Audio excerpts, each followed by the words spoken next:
Did you ever notice how the Resident Evil 2 remake from 2019 is full of yellow paint telling the player what to do? It's everywhere!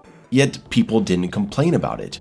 Today, if a game uses yellow paint, they're crucified for it. Final Fantasy VII has yellow paint, oh my god! Stalker 2 has yellow paint, oh my god! So if people are freaking out about it now, but no one cared 5 years ago, what changed? First, we're just way more aware of it now. Developers were starting to use yellow paint as a guiding color without us consciously noticing what they were doing. I never noticed it happening in RE2 Remake, despite the game being plastered with it.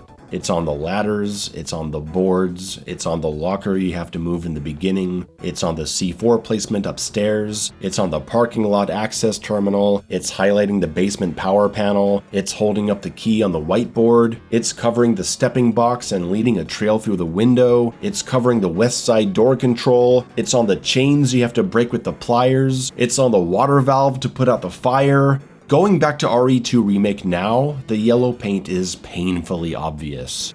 But in 2019 we weren't on the lookout for it yet. And I think another big reason why it didn't feel intrusive back then was that yellow was already a big part of the world. They don't just highlight important items and actions in yellow, it's a police station in crisis. We see yellow caution tape on the windows. Paper notices on the wall are yellow when they're just decoration. You've got big yellow barrels in storage. Areas where personnel need to be careful are marked in yellow because we do that in the real world. Even the fans are yellow. And the tape?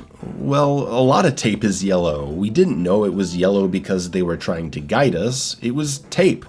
Since yellow is so naturally used in the world of RE2, it was easy to not notice how they were actually using it. It flew under the radar at the time, and they went on to use it in Resident Evil Village, as you can see here. That's where we start seeing the now notorious painted yellow breakable boxes seen in the RE4 remake, the game that really made this an industry-wide issue. No, wait, actually these boxes were first seen in the RE3 remake. No, wait, actually these boxes were in RE7 from 2017, and occasionally smearing paint on and around an important ladder. No, wait! Resident Evil 6 was the one where they started giving boxes obvious attractive colors, all the way back in 2012. They just weren't yellow yet. No, wait! RE5 took the single color barrels of RE4 and added colored rings. This has been slowly happening for 20 fucking years. Somewhere along the line, yellow was determined to be the go-to color for go this way and interact with this please. Yellow is an eye-catching and complementary color. It stands out against metal, wood, greenery, and blood. It's the color of caution, so it works well in industrial science settings where there's a lot of activity going on that's hazardous to human life. You can justify yellow ladders in these facilities that are filled with yellow handrails and caution zones. And we need strong visual communication when things are moving quickly and you're making fast life-or-death decisions. One of my favorite new games is Mullet Mad Jack, a time-based shooter moving at lightning speed, with a yellow trail on the ground, and every door leading in the right direction is framed in yellow, which helps immensely when you need to orient yourself, since you can get turned around and die within 2 seconds. Having a color as a guiding system isn't the issue. It's more that people are getting tired of seeing the same color used in the same ways in more and more games, sometimes with no good justification in the game world, and it starts to feel like they're being treated like they're too dumb to figure out what to do on their own, because in many cases they have been treated that way and for a long time. Even an obvious bright red set of pliers in a cabinet in unobstructed vision right in front of you, illuminated by a lamp above, also has to have an indicator floating above it from 15 feet away, just in case all the obvious art direction goes over the head of someone not paying attention. It turns our games into automatic, thoughtless experiences. Some kind of visual guide is welcome, even necessary, but the fact that developers have just defaulted to these new universal lazy standards like distant pickup indicators and yellow paint splashes means they're doing nothing to artistically disguise their signposting and make it feel organic. Yellow in modern Resident Evil games went from a color being used both in the natural game world and as a guidance tool, to hundreds of appearances of big, ugly, obvious paint splashes on barrels and boxes and ladders, with no context for why it would ever be there. The developers were done pretending, and done trying to blend their guiding yellow color into the game's aesthetic. The infamous tweet from FP Aesthetics about this needing to stop set the game design world on fire, creating a gaming public that's now hyper-aware of this overused crutch, and bringing out armies of defenders claiming that anyone who is against this simply doesn't understand game design and playtesting, as if we were all stumbling around like idiots before the invention of yellow paint. Hell, when I thought this was just an isolated event in RE4, I thought it was fine, but seeing how widespread it is, I can't stop thinking about the poor design mentality this practice actually reflects. In 5 years, we went from RE2 genuinely making an effort to hide what they were doing and hardly anyone noticing or taking issue with it, to games just plopping in yellow paint with no thought put into it because that's just what you're supposed to do now. And now every time a game comes out with yellow paint to guide the way, whether it's Dying Light 2 or Final Fantasy VII or Horizon Forbidden West, it becomes the target of mockery. Resident Evil 4 Remake is a game that has a pretty good sense of forward motion, with a few parts of more open exploration. You have a well-designed map to help you establish your location and your way to go. The level design is fairly intuitive, rewarding curiosity, but also having a smooth flow. So it's disappointing that a game so well crafted, a remake of a classic game from 20 years ago that never needed blatant and lazy player guidance, also splatters this bizarre yellow paint on all the breakable objects and on several progression points. It was the yellow ladders that seemed to spark the biggest outrage, though the interactable objects got their own hate. When the action is fast, the player is moving around a lot, looking left and right and making quick shots, it can be important to have obvious indications for life-saving resources or options. A brightly colored glowing pickup will draw your attention in the madness and change your next navigational decision. The slower a game is, the less dramatic the visuals need to be, generally, as the player has more time to take in what they see and they're making fewer decisions per second. We also have to take into account the graphical realism that games are striving for these days. AAA and even some lower budget titles want their games to look as real and serious as possible, often filled with more and more environmental detail and clutter, which results in developers needing to create a stronger contrast for things that are actually interactable in some way. If there are 20 different kinds of boxes in your game, and only 2 of them are breakable, how do you signal that to the player? Well, apparently by slapping yellow paint on them. The original Resident Evil 4 never needed this silly level of hand-holding, as they trusted players to simply break the barrels and boxes they found as they played. They have a look to them that makes them stand out a little as something you could interact with, without some dumb, obvious method of signposting. This makes me think of the old fixed camera Resident Evil games, which had 2 ways of letting you know something was important. First, since the backgrounds were 2D rendered paintings, any collectible item like ammo, health, or puzzle items naturally stood out because of them being 3D rendered models. They didn't logically mix with the world, so you knew you could pick them up. Second, since the games used fixed camera angles, they could draw the player's attention to important items through intentional camera direction, just like a movie's framing of a particular scene can make you focus on what the director wants you to think about as you're watching. In the absence of intentional camera direction and the contrast of 3D objects on 2D backgrounds, games can still make interactable objects eye-catching with the right coloring and texture. If you need to foolproof your game, you can have a pop-up tutorial that tells players to try to break different objects to find important resources. Now they know to think about this stuff. Or you can naturally show the player how the world's interaction works in a scripted event or a cutscene. Imagine a zombie stumbles in, attacks Leon, and Leon kicks him away. The zombie falls into a breakable barrel, revealing ammunition. No tutorial prompt or obvious visual indicator is needed. My favorite example of this is in the Dead Space remake, when Isaac picks up a fire extinguisher in this cutscene and uses it as an explosive against a necromorph, and you can actually use these at any moment in the game.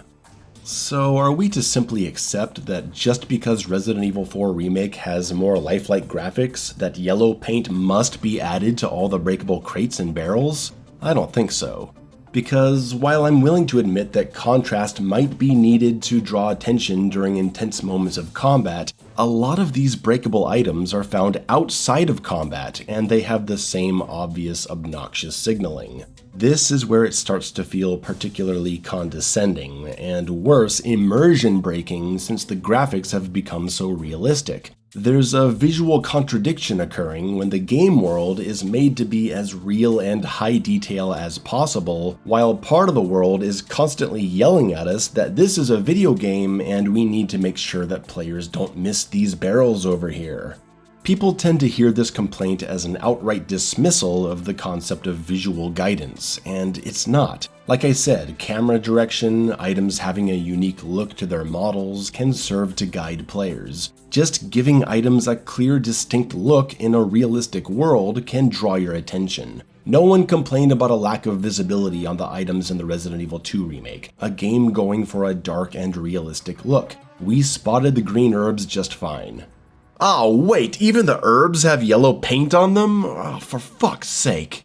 Referring to Dead Space again, that's an incredibly realistic looking game, yet it is never confusing when it comes to where you get your resources. Lockers have lights on them that feel like natural parts of the world. Pickups have a shine because you're regularly in frantic combat needing to spot them at a distance, and the glimmer fits with the future space aesthetic. The items pop up in a digital presentation when close because of the interface of your character's suit.